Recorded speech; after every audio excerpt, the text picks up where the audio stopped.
Imagine not being able to read the paper because your hands were shaking. Imagine not being able to read newsprint as your world faded to black. The National Federation of the Blind, Newsline, Indiana.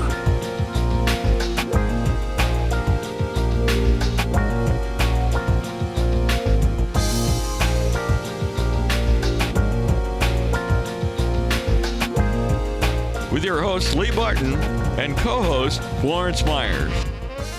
Today, a special edition of NFB Newsline Indiana with host Lee Martin sharing his experiences and challenges as a blind man trying to navigate life during the COVID-19 pandemic.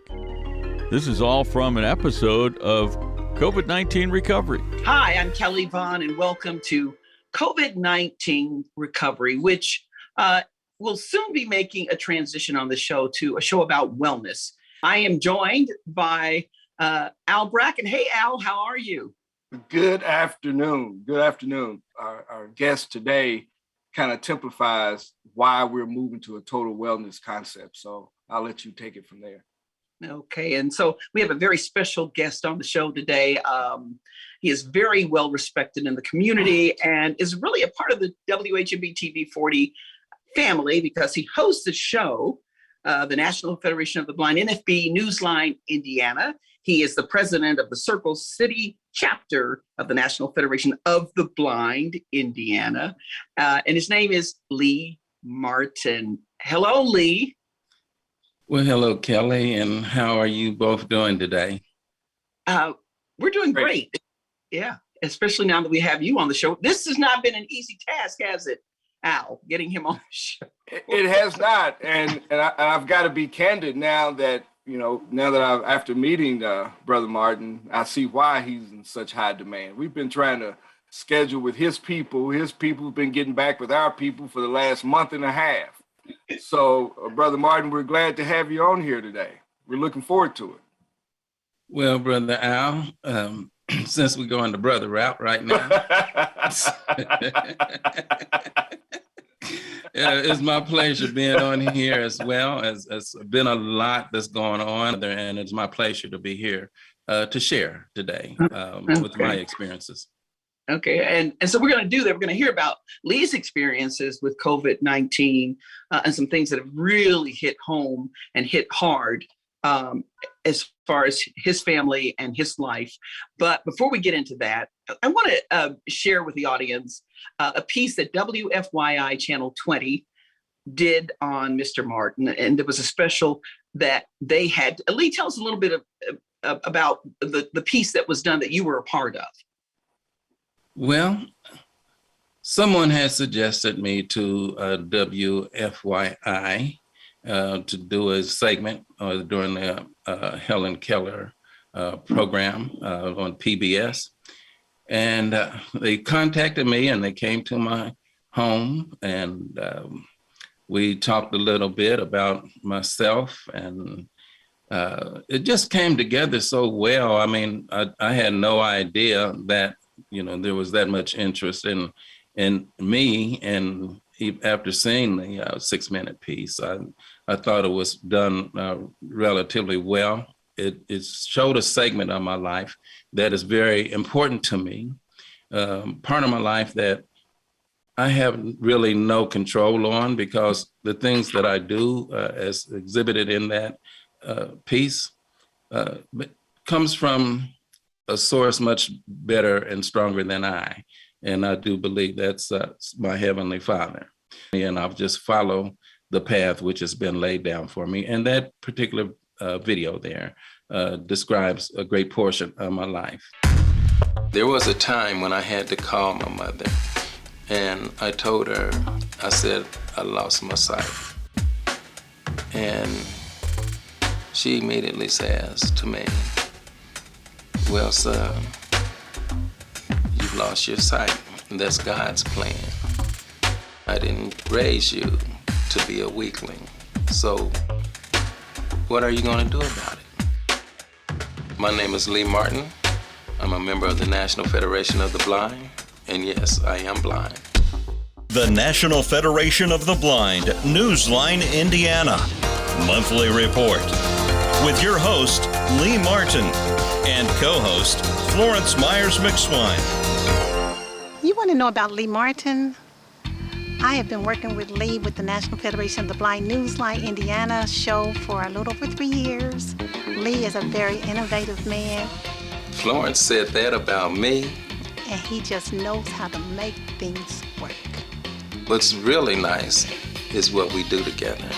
We want to welcome our guest back to the National Federation of the Blind Newsline Indiana show. Ms. Rhonda Chapman, thank you for coming on again and sharing your reality with us. Your road to independence. Independence is what I've been blessed with, and I like to share that independence with others. I work out at a gym that I kept seeing this blind fellow come into, and with his cane, and he would walk back into the locker room and go about his business of exercise and cleaning up afterwards and go on home. And his independence was amazing to me. And then I saw him back in front of his locker room, and he was shining his shoes, and I thought, this is a guy that I've got to meet. And so I went up to him and said, I introduced myself and said, you're blind. He says, yes, I am. He says, and you're shining your shoes. Why are you shining your shoes? And he says, he looked up at me and he said, well, I want to look good. That's just Lee Martin. His shoes have to look good, even though he can't see them. Lee wasn't born blind. He lost his sight in his mid-40s due to a condition called phlebitis. In June of 1999, I was 46 years old, and I lived a fairly productive life up until that point. And while working at Daimler Chrysler, I lost my sight. And then I lost my job. And it wasn't fair, so I took Daimler Chrysler to court. One of the toughest things about being blind is the ability to get employment. The unemployment rate for people that are blind is over 75%. The legal case against Daimler Chrysler received national exposure. It opened my eyes, and I got involved with the National Federation of the Blind to help others achieve independence. And one of the ways that I do that is through a program, the NFBN Newsline.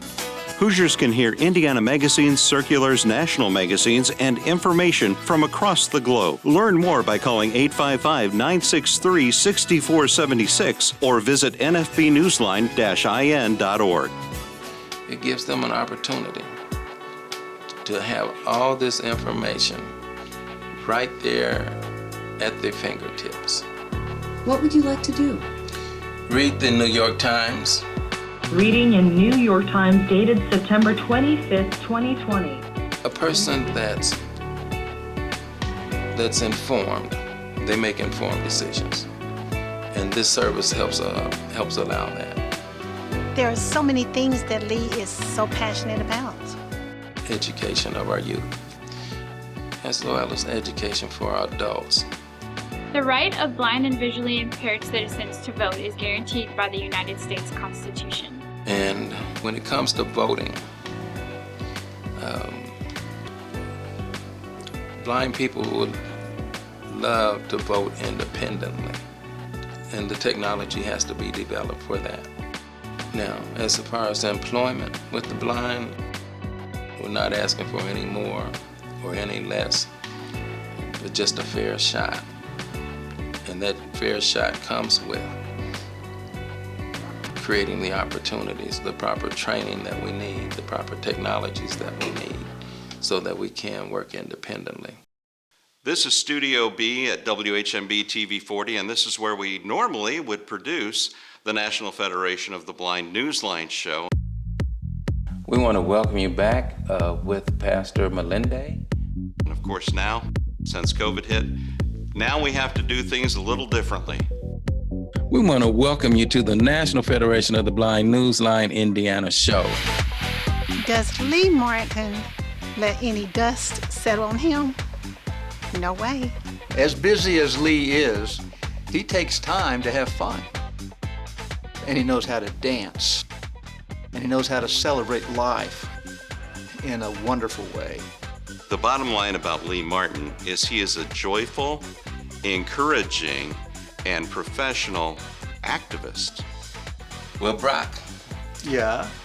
we haven't been around each other since COVID. Normally we meet right there at the gym and have a great time working out. Yeah, that's true. I've been missing walking and talking and having a good time in the gym with you, so how about you and I just take a walk?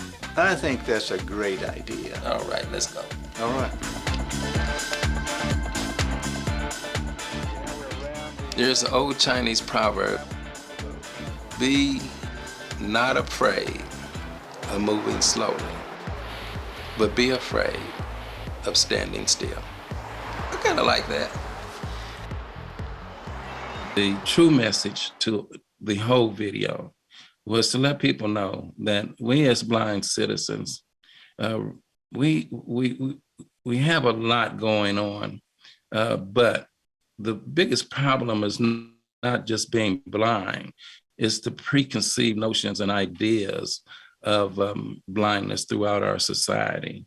And I know with the National Federation of the Blind, one of the reasons I am a true member of that organization is because we really do work to improve the lives of individual citizens, those that are blind and those that are print challenged, those that are deaf blind. And we do a lot of work, the advocacy work that we do in our communities, the advocacy work that we do as far as legislation. You hear me speak on that video about access and information. And those are some of the challenges that we face. There are many other challenges that we face as well, as far as employment, as far as just being accepted. Some of the smaller things that we deal with, people just think we're so amazing because we can put on our clothes and tie up our shoes, and they just think that that's so amazing. But there's so much more to myself and my colleagues and the blind community. Well, Lee, thanks for that. What we'll do, we have one more segment with you and a little bit more time, and we're going to use it efficiently. So we'll be right back.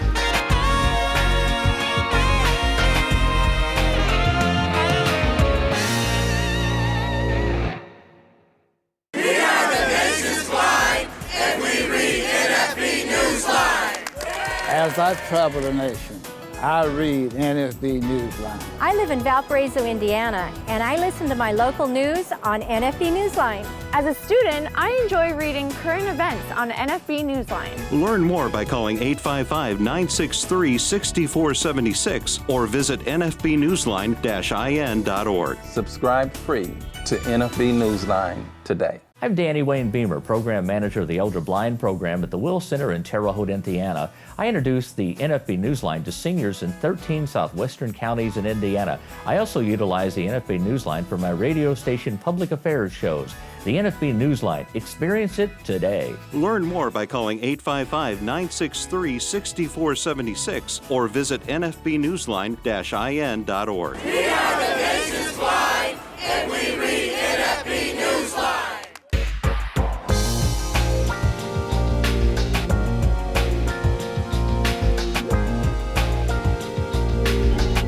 And welcome back.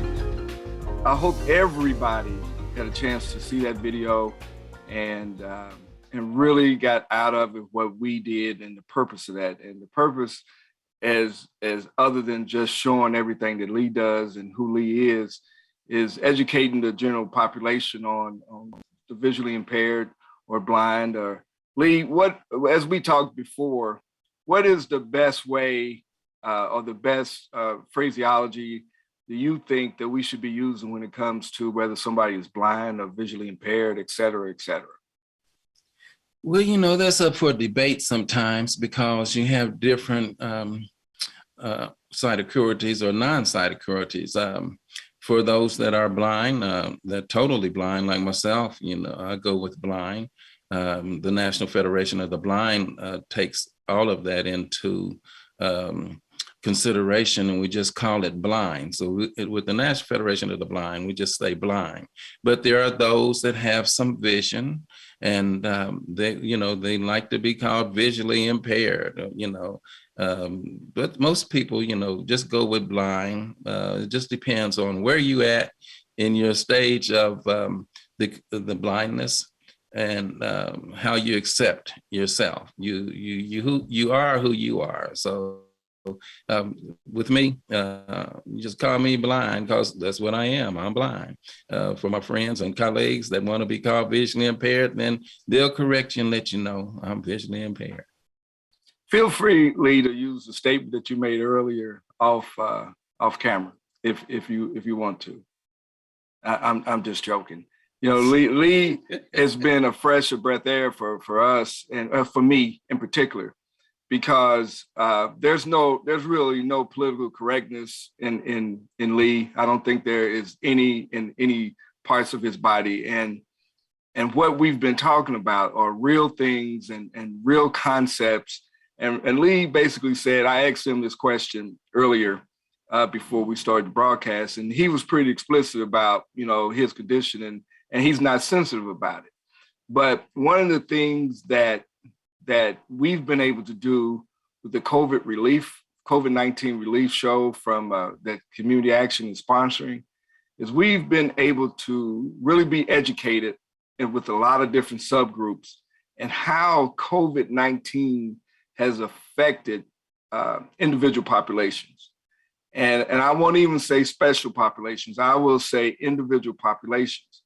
And what this has done is given us an opportunity, and I'll use an overused phrase, it's given us the opportunity to reimagine a lot of what we do. And it's given us the opportunity to look at groups that we normally would not have looked at. Because number one, we've had the time to do it, and we've developed the sensitivity and the desire to make sure we are reaching out to everybody that's been adversely affected by COVID-19 and then continue to be. And one of the things that we're going to do as we move into 2022 is to transition from just talking about COVID, but to be more aware of general wellness that did absolutely spring from the things that we learned about what's necessary and needed as a result that has been exposed by COVID-19. So in saying that, Lee, can you tell us how you have been personally affected? I know you have a journey with COVID-19 personally, and if you could just talk to us a little bit about that and tell us some things that from a precautionary standpoint that we need to know, and any things you want to share with us or share with the audience today. Certainly, Al. My experience with COVID has been personal, as you indicated. It's been so personal that it is still kind of hard to expound upon or talk about. I ended up losing my sister, COVID. She came down with COVID. On November the 2nd is when she succumbed to it. And then my niece, her daughter, she passed away of COVID also 4 days after we buried her mother. So, and she also passed away. And so that was a very difficult time for myself and my family. There's so many other integral parts that goes with that. Number one, they were not vaccinated and did not feel like they had the need to vaccinate. There is a segment in our community that I've found out is that they just don't even trust the vaccination, even though they haven't even researched it or they don't want to hear it. They just think that it's not real, but it is so real. The two of them, they are sorely missed, and we continue to ask the rest of the family members to get your vaccination, wear your mask, take care of yourself. And that's what we ask our society and our community to do, is to take care of yourselves. COVID for myself, as you've seen there in the video, I mean, very active and just would not stop hardly at anything. I mean, any challenge. I enjoy being out and about. But what I found with COVID, being blind, it makes it even more difficult, because when it comes to distancing, I truly believe in the distancing. And I tell you, Al, I have a cane, and it's about 5 feet long that I carry. So with the red tip, that's the cane that we carry as blind citizens for identification. And I carry my cane, and if I can reach my cane and my arm out, and I can touch your foot or touch you, then you're too close. So it has caused a lot of myself. I regressed a lot as far as being out in the public, like most of our communities have. I stay isolated a lot more. I stay in home 100% times more than I normally would. And it has had its impact on myself, on my chapter members, as a community. I know that a lot of my community still get out. There's a lot that work. I have to tip my hat to them. They continue to go to work, and they work in a factory setting. One of the places is Bosma Enterprises, and those individuals there, they work doing a lot of work with the federal government. So a lot of the gloves and things of that nature goes out, and they work every day. And, and I know the fear factor that they deal with, but they continue to work, and they continue to wear their mask and try to stay healthy. Yeah, we appreciate that information. One of the many things that for us, when I say us, I mean community action, that's come from doing this show, is we have been able to act upon requests, special requests that we get as a result of doing the show, and helping out, whether it's a food drive, extra food drive. We're now distributing, as we receive them, the COVID-19 tests. We're working with the immigrant populations and providing translators to pass on information, et cetera, et cetera. Under that vein, we'll also ask you what is needed. What is the help, not necessarily just from KG, but what kind of assistance or awareness is needed that you are seeing personally and professionally that there's shortfalls? Is there anything that you could put a call out now that we can help with, that we can act on? Because we are community action. Okay, I'll tell you, one of the things that we're really working on from a national level with the National Federation of the Blind, and that is basically as we deal with this COVID, as they come out with these, the testing, one of the things with the testing is that we don't have full access to that, because we can't read the test, the instructions. And the tests aren't made so that we can read the results of the test, so we have to ask individuals to assist us. And that is a big problem that this country is facing when it comes down to access for individuals and have equitable access to these products.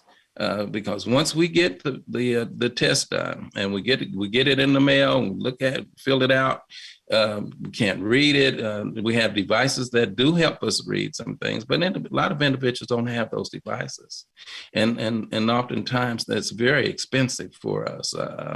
We have a 69% unemployment rate within the blind and disabled community, and that leads to low income and low wages on jobs.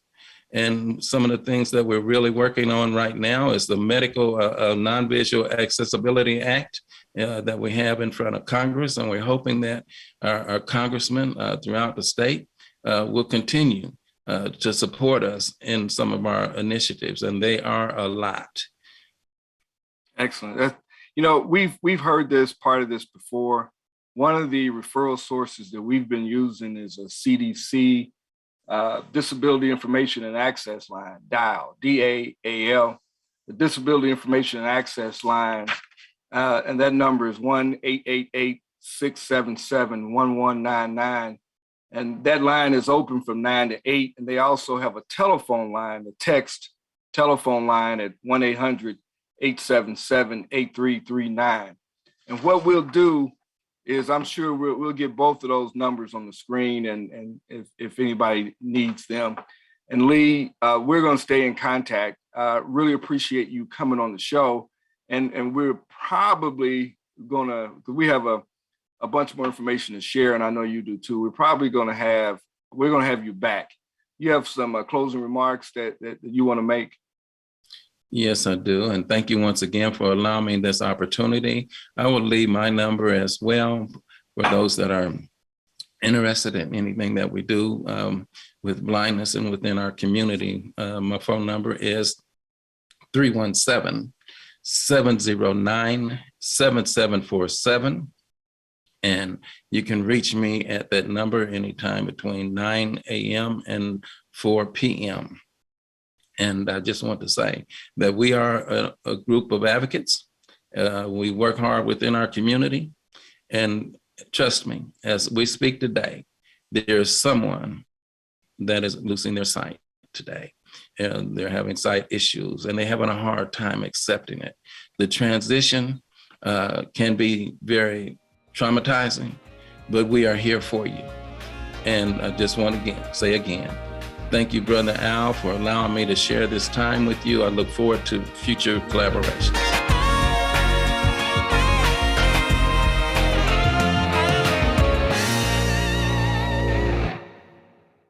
I am a blind vendor, and one of the things that I truly miss is reading Vending Times magazine.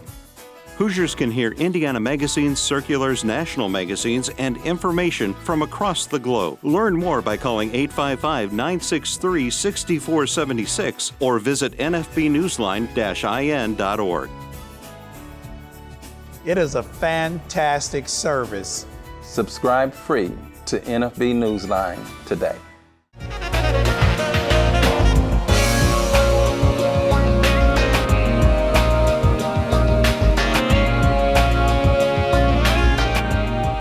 The National Federation of the Blind, Newsline, Indiana. For more information, go to nfb-in.org or call 855-963-6476. That's 855-963-6476.